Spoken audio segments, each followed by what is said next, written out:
Hey guys, it's me VV53 Music, and I'm gonna be going through my track, The Calling. I have multiple different files for this one project. I have one file for the drum mix, one for the MIDI with no arrangement, this other mix one that has all the MIDI stuff but arranged, the mixdown project where I take the drum mix and the MIDI into one, and then the master, which is the final project. Now, a bit of background before we get into this. My college offers music production as a minor. This class was called Intro to Music Production, and it was probably one of the best class I've ever had. More because I already kind of know what to do. It's kind of easy for me. I'm just too good.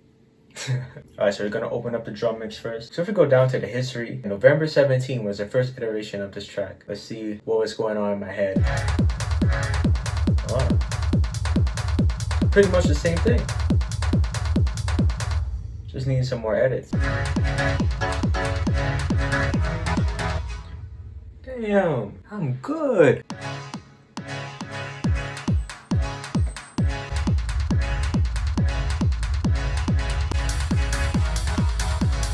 The idea was already down. It's just later on I decided to keep only the drums on one project and do all that stuff. And the reason why I did that is because with this free account of BandLab, they only give you 16 tracks per session, and I needed more obviously. And at the time my computer just couldn't handle a lot of stuff at the same time. So I would have to use less tracks and over multiple projects build the song and then bounce it into audio files, put it into one project, and I'm good to go. Right, so as you can see, everything is basically an instrument track. The only audio track here is a rumble bass, which I did make with MIDI. I just bounced it into an audio file that became this.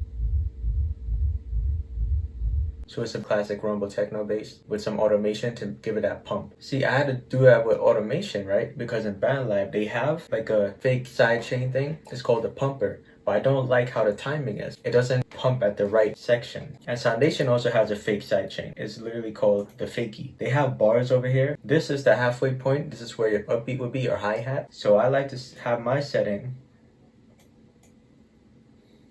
closer to here, or if it's like a sub bass, around here. But in BandLab now, the way how they have it, it's almost like the release time is way early, like this. And that works for some genres. I wanted to pump at around here so it could feel more energetic. That's where the upbeat is. That's where that energy is before the kick just comes smashing it back down. I separated my kick based on the frequency. So we have the low section, the mid section, and the high section. Let's take a quick sample.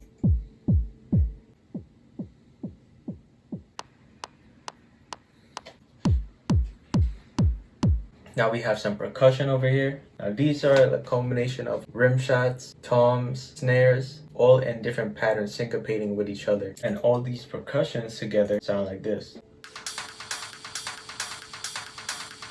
Add the kick back in.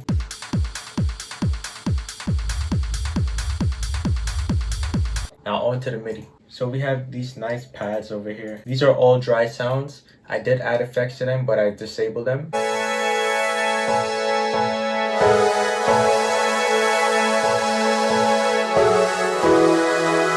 This here is the main piano sound.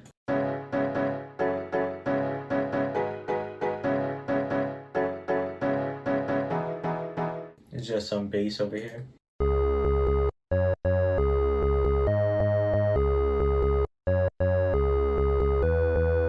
This is for the acid line. And this is an extra instrument that I added. You can't hear it that much in the final project, but it's still there and it influences a lot. Also, at the end, I have this showy part of the track. This is the final project. I want to have something to show off. So I was doing this crazy thing where I was like taking the chords and going da da da da da da da da da da. And I wanted to add a violin sound with a tremolo on it. I just didn't know how I was going to go about it. And how am I going to get that oscillating effect? I was thinking maybe I could use automation. But then again, when you're playing the violin, you're not controlling the volume. It depends on the strokes. Both. So I was searching for the violin instrument, and lo and behold, violin solo tremolo. Basically one note.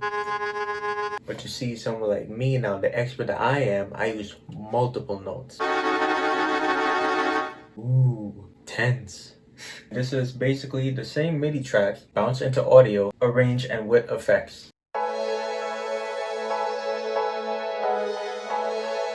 I had Honky Tonk 2 being sort of out of time. Here it is.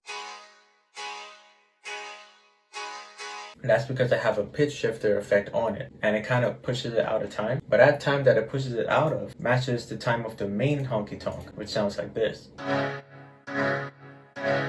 Now together.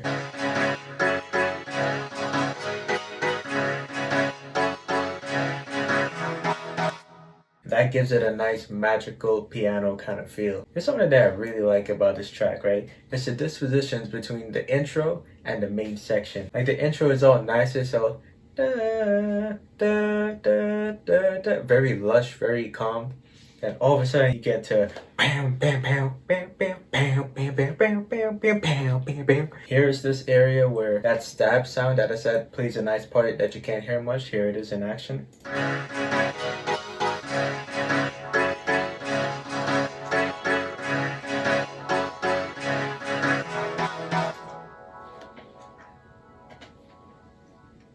And this is that last part I was talking about.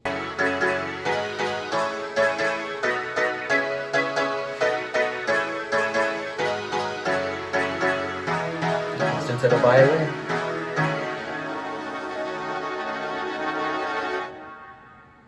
There we go. Now we have the drum set and the MIDI set. Let's go to the mix down. Now the mix down is basically almost the final part of your session. The final part is the mastering, but the mix down is where everything truly is at. If you compare it to a cake, the mixing is the cake, the mastering is the icing on it. So here I've started out with the other mix, have that file going, have the drum mix going later. These are all effects that you can find in BandLab Sound Library. Also, I have my own effects that I got from Soundation and I've imported onto here. One of the requirements for this track was to have a sample of yourself. So I was trying to go for a riser, and well, you could hear that for yourself.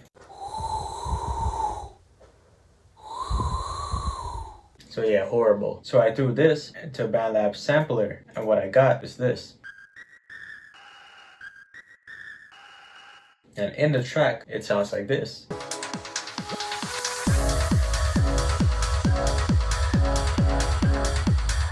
I manipulated some of the drum sounds, put them here with a reverser effect, which is actually a pretty cool effect from BandLab. I use them as like a transition, and I have different variations of it. Now this is the main star of the show. It's one of the last things added, but it became the main star. Let's take a quick listen.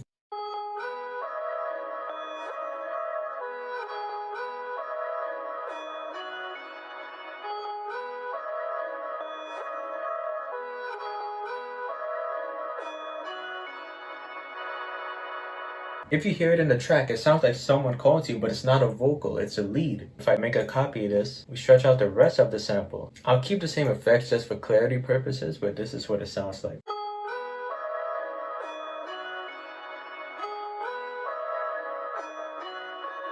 And that just repeats. So yeah, things aren't always what it seems to be. Those are the nice little secrets of production. I also added a few vocals.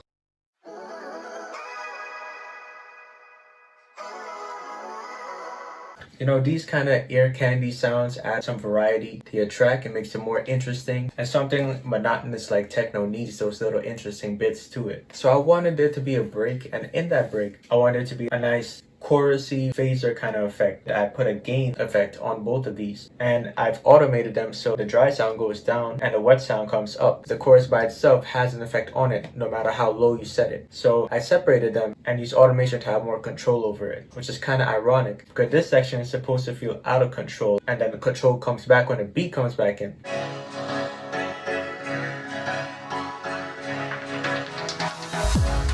And this section is where that stabbing sound would usually be, but as you can see, you can't really hear it. However, it is influencing the dynamics of the chorus. We're here, the mastering section. While I do have experience making music, I wasn't the type to really do any mastering and know much about mixing until really about 2022, 2023. And once I got into college, I started understanding a bit more, looking at more YouTube videos, and the class definitely helped a lot. So for this track, I have a low shelf filter, a low pass filter, so I can get my frequency range right.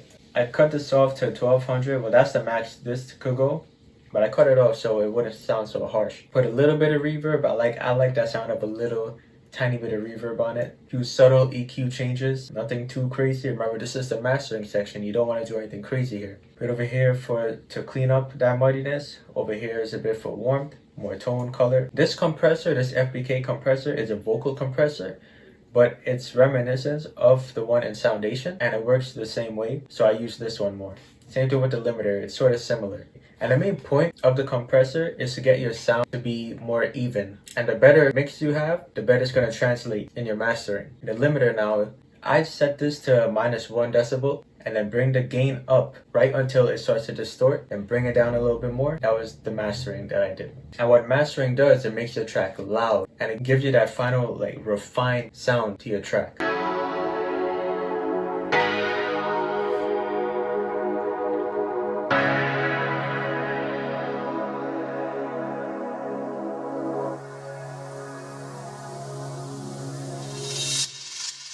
Here's a bit of insider knowledge. While making this track, I had this sound in my head already because in a way I already produced it. So I'm gonna play this. Tell me if it sounds familiar. Listen to the design language.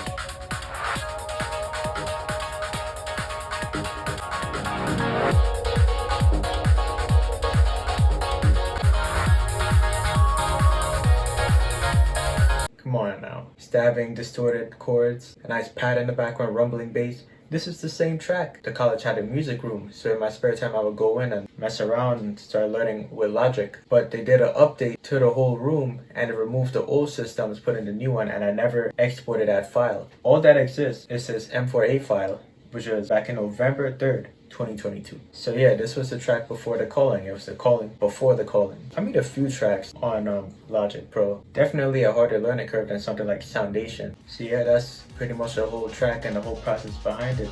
And I think that's gonna do it for this video. Our first time making this kind of content. If you like more, let me know in the comments, like, subscribe, and see you in the next one.